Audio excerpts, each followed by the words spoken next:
इतने शक्ति दे दिए बाबा, चीन के धजिया उड़ाई दी। इतने शक्ति दे दी महादेव, चीन के धजिया उड़ाई दी। देखे जे भारत माँ के बुरी नजर से, देखे जे भारत माँ के बुरी नजर से, ओकरे औकात दिखाई दी। इतने शक्ति दे दी महादेव, चीन के धजिया उड़ाई दी।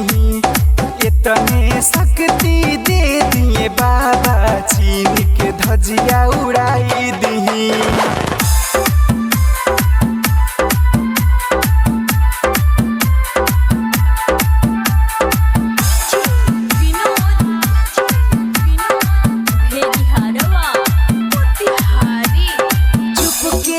छुपके करे सीमावा पछिने वार, कबले करी इंडिया ये बाबा बैठके आ विचार, बैठके आ विचार, बैठके आ विचार।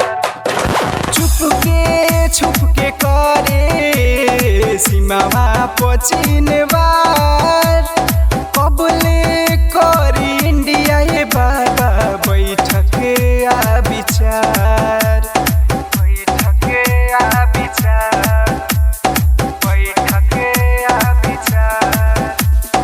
उड़ता ढेर से जिम्पिंग, काटी जमी पे गिराई दी। उड़ता ढेर से जिम्पिंग, काटी जमी पे गिराई दी। देखे जे भारत माँ के बुरी नजर से, देखे जे भारत माँ के बुरी नजर से, ओकरे औकात दिखाई दी।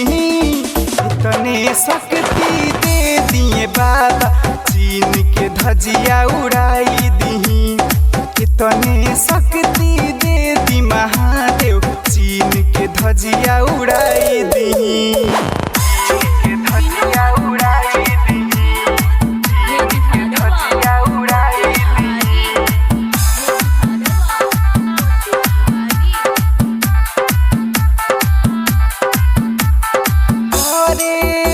से अर्जी लक्ष्मण आ विशाल, रख द मथवा पर हाथ ये बाबा, बन जाइयो कनी के काल, बन जाइयो कनी के काल, बन जाइयो कनी के काल।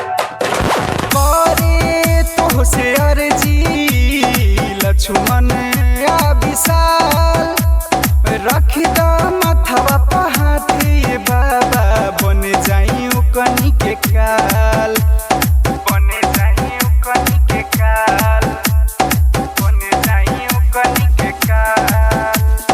अब की बेर 15 अगस्त के जाके तिरंगा लहराई दी।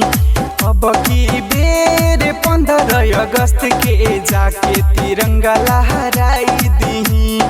देखे जे भारत माँ के बुरी नजर से, देखे जे भारत माँ के बुरी नजर से, ओकरे औकात दिखाई दी।